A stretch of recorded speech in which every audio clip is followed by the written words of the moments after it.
Every night, I strain my ears to hear her voice. A faint and secretive voice from the other side of the wall. I'm intrigued by that voice from the thin wall every evening. What kind of secrets is she hiding? Ah, look, I can hear it faintly again tonight. I press my ear against the wall to listen to her secretive voice. My name is Chris, and I'm turning 28 this year. I work for an IT startup. I chose this company because I was impressed by the CEO who founded it.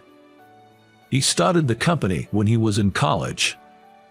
In no time, he rose to the top of the industry.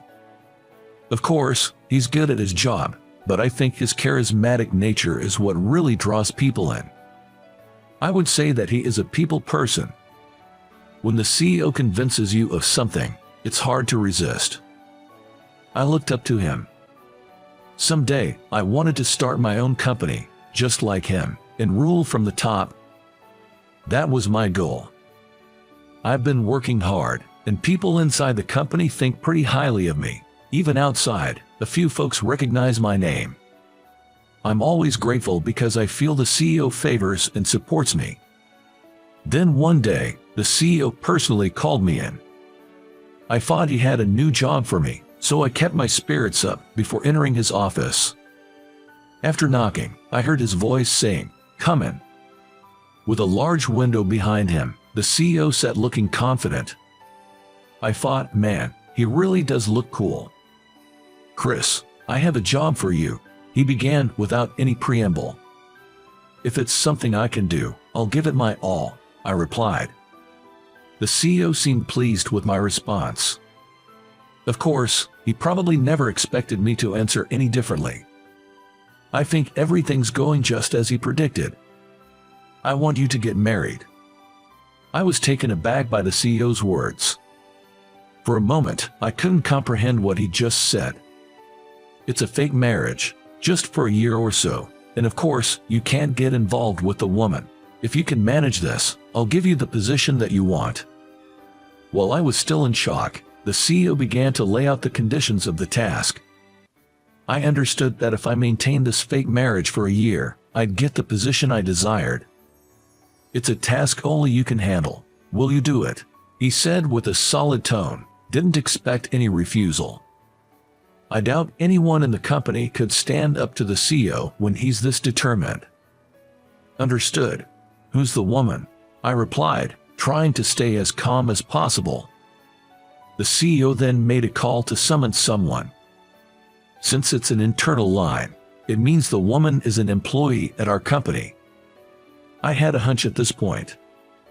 There's been talk of a woman rumored to be the CEO's mistress within the company. Of course, the CEO is a married man. I'm just being used as a diversion. "Excuse me." After a polite knock, the person who walked in was just who I had suspected. An accountant named Catherine. I believe she's about a year older than me. For an IT startup employee, she's quite plain and unremarkable. I can only recall having brief, business-related conversations with her. Chris has agreed to everything. "Catherine, you'll marry Chris." At the CEO's words, Catherine quietly nodded. She looked at me, tilted her head slightly, and said, "Pleased to be working with you." I couldn't read anything from that expression.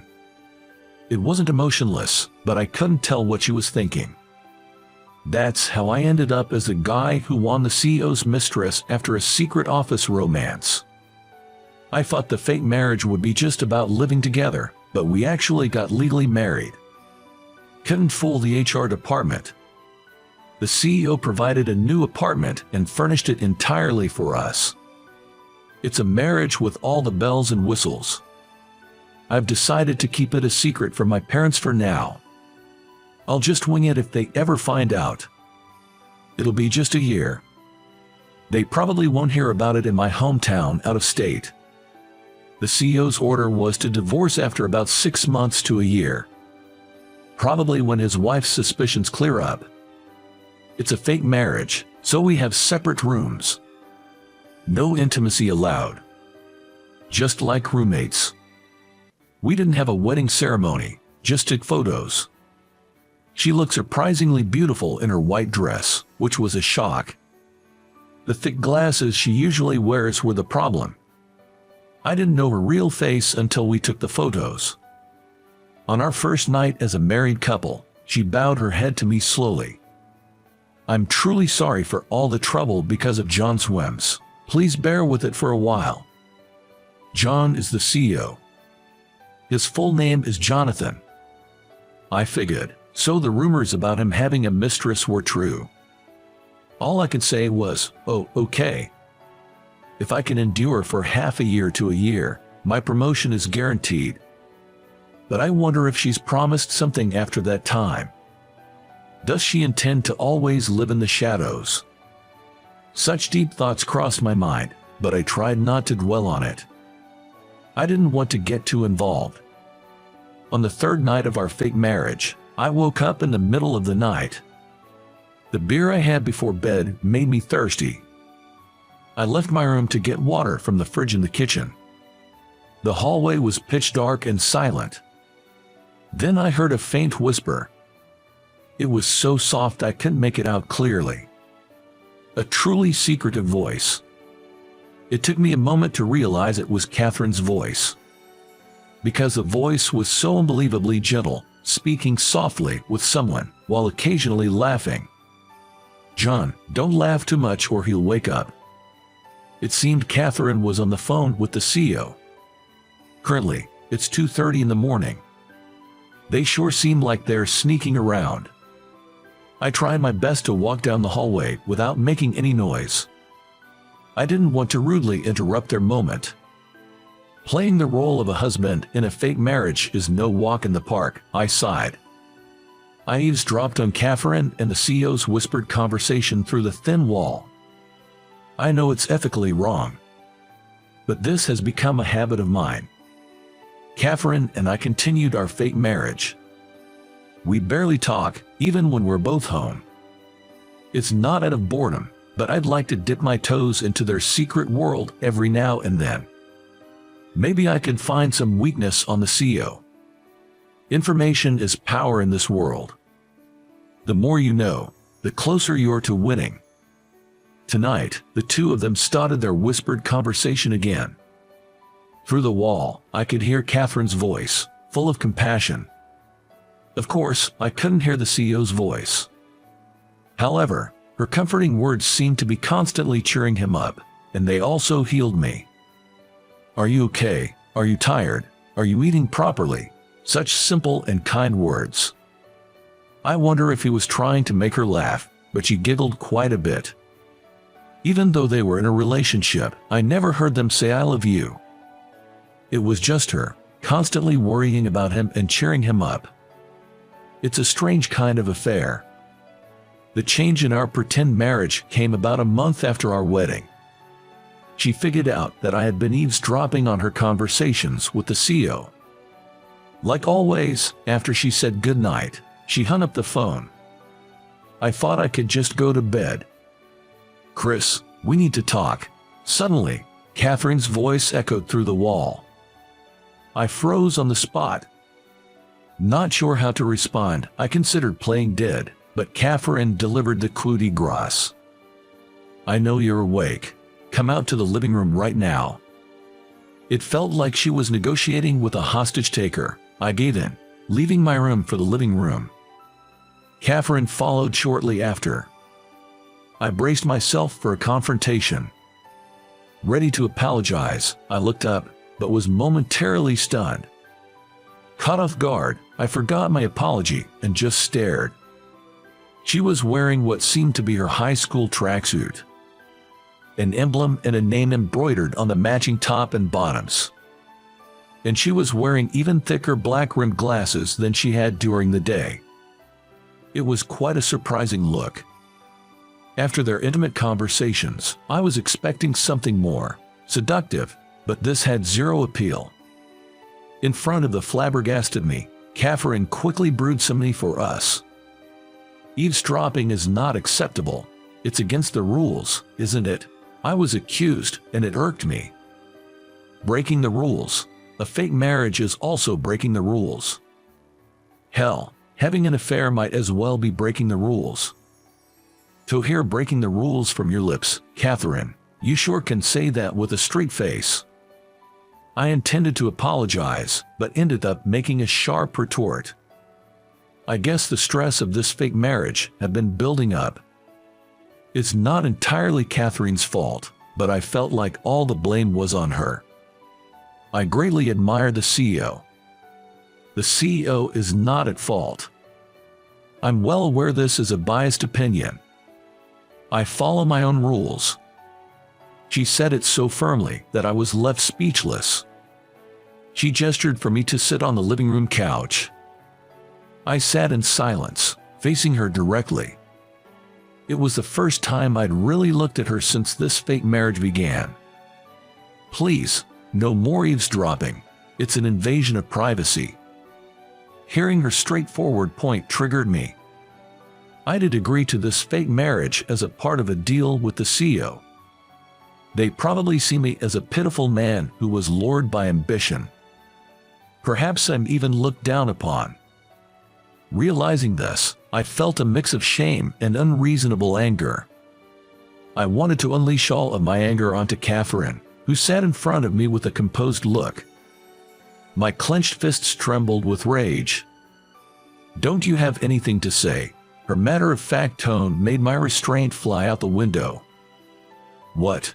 Who do you think you are, acting all high and mighty while being the CEO's mistress? Without this fake marriage, you wouldn't even have a place here." I stood up abruptly, but she calmly looked up at me, lifting her chin just a bit. There was no emotion on her face. It seemed my words didn't get to her at all. "You probably laugh behind my back, thinking I'm a lowlife for accepting such a ridiculous deal for my own advancement, right? Pathetic." Ranting on, I was practically full with rage. This fake marriage made me despise myself for the first time. I feel like such a fool. Indeed, all the words that I lashed out at Catherine were what I wanted to hurl at myself. "You should be proud of yourself, Chris. You accepted the dirty job based on your beliefs. There's nothing to be ashamed of," she said, looking me straight in the eyes. From her tone and sincere expression, I could tell she wasn't just trying to console me with empty words. Her words deflated my anger instantly, and I was taken aback. "Chris, you're a man of conviction." Feeling weak in the knees, I sat back on the couch. How did she know exactly what I needed to hear? "I'm sorry. I took out my frustrations on you.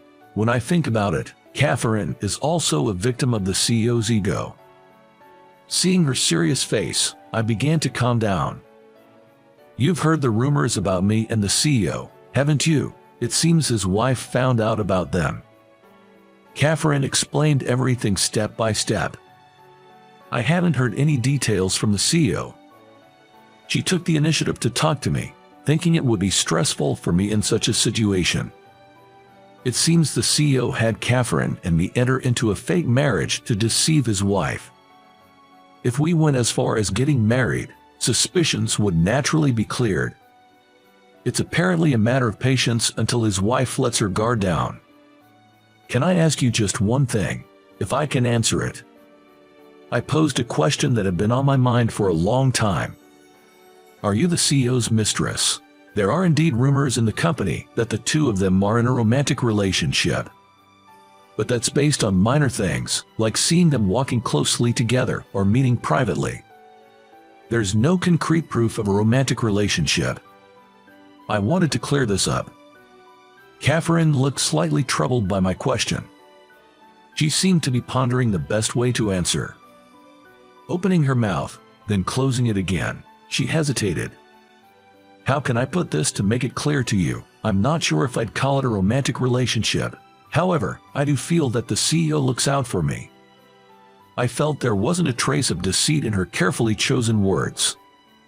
I realized she responded sincerely to my question. "I see. Thank you for sharing. Here's a suggestion from me. Since it's a fake marriage, why don't we try to enjoy it a bit?" "What? Catherine looked genuinely surprised by my proposal.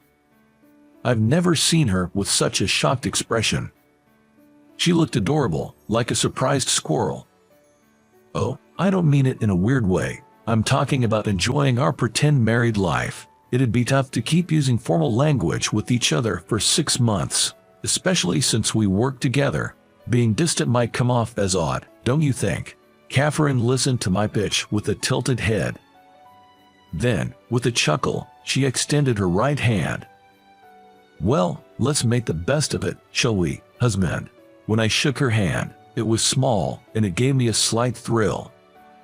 Ever since that night where we had an honest conversation, the distance between Catherine and I has been rapidly shrinking. We commute together, and I eat the lunch she prepares for me. When one of us has to work late, we let each other know. Whoever has more free time handles the chores. Living together, you get to see sides of her you wouldn't have known at the office. Like how she burns her tongue easily or hates mushrooms. Or how she's not the best at folding laundry. Or how she dreams of adopting a kitten from a rescue center. I love watching her laugh out loud at comedy shows by my side. But that's where my exclusive time with her ends. Late at night, she gets calls from the CEO. Whenever the phone rings, she retreats to her room for a private conversation with him. I feel completely left out. Every day, the nights feel lonelier, and it bothers me. The CEO remains unchanged. He treats both me and her the same way as before. I was getting a bit irritated by his attitude. Did he really trust her, or did he not think for a moment that she could fall for me? By the time half a year had passed, I realized I was in love with Catherine. But in her heart, there was only room for the CEO. I was fully aware of that.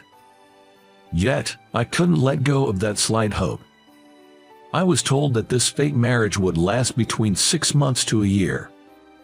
I was surprised at myself for wishing this life would go on forever. Time has passed and it was halfway through our fake marriage. Catherine and I had a rhythm going, understanding each other's likes and dislikes, much like a real couple. On weekends, she joined me in my passion for outdoor activities, even trying camping for the first time. Now, she's eager to try solo camping. Lately, we've spent every weekend shopping at outdoor stores. For me, I've become a fan of the tea she brews after meals. She looks so dignified and beautiful, gracefully preparing her tea. When I expressed a desire to learn the art of tea making, she introduced me to a class, and now we attend together. After our tea class, we always grab some burgers together. She gets as excited as a child when I take her to a new tasty spot. I wish this happy life would continue forever. Just when I started to wish from the bottom of my heart, something happened. At my office desk, I was occupied with loads of work. Today, I had plans to dine out with her. There's no way I could work late. That's when I spotted her, sneaking between the desks. In her hand, she held an envelope and a list. Probably collecting money for some occasion. Whenever there's something to celebrate or mourn at the office, Catherine, being in accounting, collects the funds. It was a familiar sight. "I'm sorry for interrupting your work. I'm here to collect some money." She stood next to my desk. "Is someone getting married, or did something unfortunate happen?" I asked her while searching for my wallet. I could sense a hint of tension in her posture. She was behaving differently, so I looked up. Her face was as expressionless as always. But now, I could tell. She was desperately hiding her emotions. The CEO's wife is pregnant, so it's a celebration. My hand jerked in surprise, dropping my wallet. Coins scattered on the floor with clinking sound. The CEO's baby, but Catherine bent down to carefully pick up the coins. "Well, the CEO has been married for 5 years now. It's about time, right? It's wonderful news." she said flatly, placing the coins gently in my palm. "I'll come back later to collect. Take your time," she said and left, her retreating figure looking smaller than ever. Watching her back, anger towards the CEO welled up in me. He tricked Catherine, pretending to be loyal to his wife. All the while, Catherine had been waiting for him. What's the point of our fake marriage? I was suddenly filled with resentment towards the CEO. I need to talk to him. I headed towards the CEO's office. Just as I was about to knock, the CEO's secretary opened the door. He looked surprised and said, "Perfect timing." Apparently, he was about to call me. Nodding to the secretary, I entered the CEO's office. The CEO seemed just as I remembered him. Recognizing me, he gestured for me to come closer. "You've worked hard till now. I've arranged the position you wanted. The fake marriage is over," he said. Then, he handed me something. A name tag with a new title on it. Among my colleagues, it was an unbelievably rapid promotion. It was everything I had aimed for since joining the company. "Aren't you going to be more excited? Now you can finally date freely. Plus, with this position, you'll have your pick of the ladies, right?" the CEO teased. However, his eyes aren't laughing. "You're no longer needed. I'll be taking Catherine back." Anger surged as the words left the CEO's mouth. Catherine isn't an object. The way the CEO casually mentioned taking her back infuriated me. Isn't she free to live her life? Do you plan on keeping her trapped and making her suffer forever? It was the first time I'd ever stood up to the CEO. But I felt that I had to say something. Pretty noble words coming from a guy who faked a marriage for a position. The CEO laughed sarcastically, looking at me with disdain. I might have been intimidated before, but not now. I took a deep breath, steadying myself. I don't need this position, because I have no intention of divorcing her. She's already my wife. Staring down the CEO, I blurted out my words. The CEO frowned in displeasure. "Who do you think you are? You think you earned this position by yourself, and that you can have Catherine too? Get over yourself," the CEO yelled at me. The usually composed CEO was yelling. "If you won't divorce, you are fired. Can you really give up the position you wanted so desperately? You've always been so ambitious." The CEO and I locked eyes, tension filling the room. Then, without a knock, the door to the CEO's office swung open. "John, don't my feelings matter to you?" It was Catherine. Her face wasn't its usual expressionless self. Her face crumpled, tears shimmering in her eyes. "Catherine, could it be you too?" The CEO's voice hardened at Catherine's expression. "I won't divorce. I no longer need your protection, John. You have a duty to make your wife happy." With that, she turned and gave me a smile. I was taken aback and speechless. It was the first time I heard her true feelings. Chris respects my freedom. He teaches me new things and tries to share the same view as me. I don't want to wait anymore for what's to be given. The CEO, after hearing her words, slumped into his chair and holding his head. "What did I do wrong? You said you wanted me to wait, so I did without laying a hand on you. I even proposed a fake marriage to protect you. What did I do wrong? Are you abandoning me too?"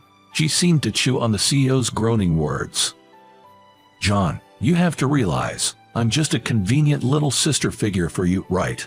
It's also hard for me to continue deceiving you with kind gestures." The CEO looked up at her, his eyes resembling those of a forsaken child. She wore a compassionate smile. "I will become Chris's wife, a real wife, through sickness and old age, always together." She smiled, and I nodded strongly. Our hands clenched tightly, hers responding with a gentle squeeze. "Thank you for everything, CEO." I bowed to the man I'd always admired. "Both of you, get out. Don't show your faces again. Leave the apartment as soon as possible." Energetically, we replied, "Sure." As we exited his office, we heard the CEO's muffled cries from behind the door. Catherine and I then resigned together and quickly moved out of the apartment. "I'm glad that it was you that I married for the fake marriage." She said this as we left the building. "Let's look forward to starting today. The pleasure is all mine, my sweetie," she whispered into my ear, making me jump.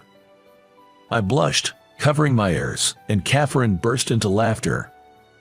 It seems Catherine always had the upper hand. I had a feeling I'd be under her thumb, but I thought it would be fun as long as I'm with her. I may have lost the career success I'd dreamed of, but I gained something much more precious. I believe I'm the real winner in life. I will make you happy, no matter what, I told her earnestly. She laughed and said, "I'm counting on it. I'm willing to bet my entire life on meeting her expectations."